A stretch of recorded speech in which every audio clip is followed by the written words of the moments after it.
کوئی منطق ہے اس میں؟ آپ تاریخ اسلام کا پہلا ورق پلٹیں، اس میں آپ کو 2 صفحے نظر آئیں گے. پہلے پر لکھا ہوا حضرت ابو سفیان رضی اللہ تعالیٰ عنہ. سنیں نا، سنیں، یہ تاریخ بتا رہا ہوں. اسٹوڈنٹ بیچارہ کہاں جائے، جلدی سے پڑھتا ہے. کون تھے یہ صاحب؟ صاحب ان کا نام یہ تھا، ان کے باپ کا نام حرب تھا، ان کی ساری زندگی گزر گئی دشمنی اسلام میں، ساری زندگی رسالت کے دشمن رہے، نبوت کے دشمن رہے، اسلام کے دشمن رہے، دین کے دشمن رہے، قرآن کے دشمن رہے، ایمان کے دشمن رہے، مسلمان کے دشمن رہے، شریعت کے دشمن رہے، جو مسلمان ہوتا رہا ان کے دشمن رہے. رسول اللہ کو وصیتیں دی، راستے میں کانٹے بچھائے، بدر میں مقابلے میں آئے، احد میں مقابلے میں آئے، 40 جنگوں میں رسول کے مقابلے میں آتے رہے، ہر جنگ میں سپہ سالاری کی، ہر قدم پر اسلام کی مخالفت کی. ابو سفیان دشمن اسلام، دشمن دین، دشمن رسول، دشمن قرآن، دشمن شریعت، دشمن صحابہ، دشمن مسلمان، دشمن ایمان، ساری باتیں، بٹ 100% مسلمان.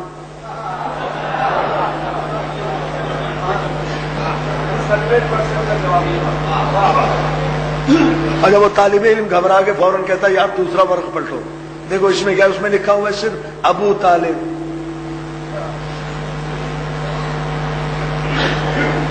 رئیس مکہ، سردار مدح، وارث انبیاء، بعزت البلد، محسن رسالت، رسول کی حفاظت کی، رسول کی مدد کی، شمع رسالت کے پروانے رہے، اپنی اولاد تک کو قربان کرنے پر آمادہ رہے، ساری دنیا کی مخالفتیں مول لی، نبوت کا قدم قدم پہ ساتھ دیا، بٹ 100% کافر.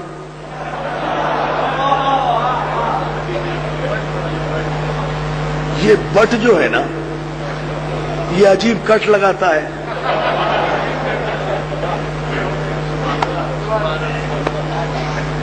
پڑھی دے. اچھا تھک گئے نا دوستو؟ اچھا ماشاءاللہ. تو پھر جملہ سن لیں آپ. اب یہ تاریخ کا طالب علم بیچارہ پریشان ہو جاتا ہے، بھئی یہ کون سا اسلام ہے جس میں رسول کی دشمنی کرنا ایمان، رسول کی حفاظت کرنا کفر. بڑے اطمینان سے تاریخ کا مورخ لکھ دیتا ہے ابو سفیان ماتا مسلمہ، ابو طالب ماتا کافرہ. ابو طالب مسلمان مرا، ابو سفیان مسلمان مرا، معاذ اللہ ابو طالب کافر مرے. یہ تاریخ میں جملہ لکھا ہوا حدیث کی کتابوں میں، اور ساتھ ہی یہ حدیث بھی لکھی ہوئی. پہلے یہ حدیث پھر سن لیں. ابو سفیان ماتا مسلمہ، ابو سفیان ماتا مسلمہ، ابو طالب ماتا کافرہ. ابو طالب کافر مرے، ابو سفیان مسلمان مرا. اس کے نیچے ہی حدیث لکھی ہوئی کل مولود یولد علی فطرت الاسلام. ہر بچہ فطرت اسلام پر پیدا ہوتا ہے، اس کے پالنے والے اسے اپنے جیسا بنا دیتے ہیں.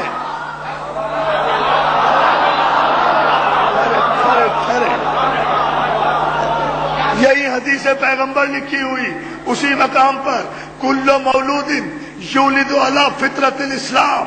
ہر بچہ فطرت اسلام پر پیدا ہوتا ہے. یہ اللہ کے عدل کا تقاضا ہے کہ ہر ایک کی فطرت میں اسلام رکھے، پھر اس کے پالنے والے، اس کے پرورش کرنے والے، اس کے تربیت کرنے والے اپنے جیسا بنا دیتے ہیں. یعنی سرکار نے بتا دیا کہ بچہ جب کسی آغوش میں پل کر جوان ہو کر جس عقیدے کو اختیار کرے، سمجھ لو کہ پالنے والے کا عقیدہ بھی وہی تھا، پالنے والے کا عقیدہ بھی وہی تھا، پالنے والے کا عقیدہ بھی وہی تھا. ارے محمد کو 40 برس کے بعد نبی مانو گے، مگر جب پیدا ہوئے تو مسلمان تو مانو گے کہ محمد جب پیدا ہوئے تو فطرت اسلام پر پیدا ہوئے. اس کے بعد آ گئے ابو طالب کی آغوش میں.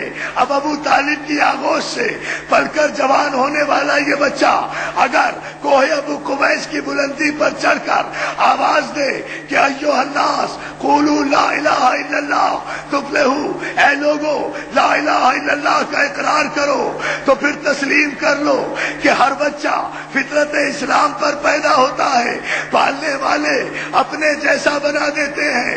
تو یہ تاریخ میں ابو سفیان ماتا مسلمہ، ابو طالب ماتا کافرہ، ابو سفیان مسلمان بنا، ابو طالب کافر بنا۔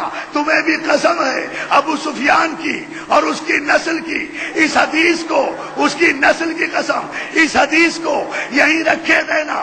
میں ابھی آ رہا ہوں بامبے کے مومنین کو لے کر فیصلہ کرنے کے لیے، لکھے رہنے دینا۔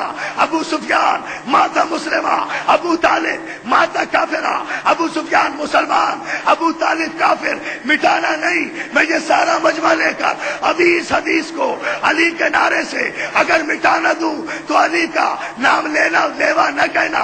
ابو سفیان مسلمان، ابو طالب کافر، تو فیصلہ ایک جملے میں کیے دیتا ہوں، مر بھی جاؤں گا تو نہیں بھولو گے آج کی تقریر کو اور اس جملے کو۔ کوئی قیمت نہیں چاہیے، کوئی جزا نہیں چاہیے، جزا اس سے لوں گا جس نے اس قابل بنایا کہ ابو طالب کا تذکرہ کروں، جزا اس سے لوں گا۔ ابو سفیان مسلمان، ابو طالب کافر، لکھے رہنے دینا۔ رسول کی حدیث نے فیصلہ کر دیا، رسول کی حدیث نے فیصلہ کر دیا، ہر بچہ مسلمان پیدا ہوتا ہے، پالنے والے تربیت کرنے والے اپنے جیسا بنا دیتے ہیں۔ تو پھر سنو، دو بچے ابو طالب نے پالے، ایک محمد بنا، ایک علی بنا۔ دو بچے ابو سفیان نے پالے، ایک معاویہ بنا، ایک یزید بنا۔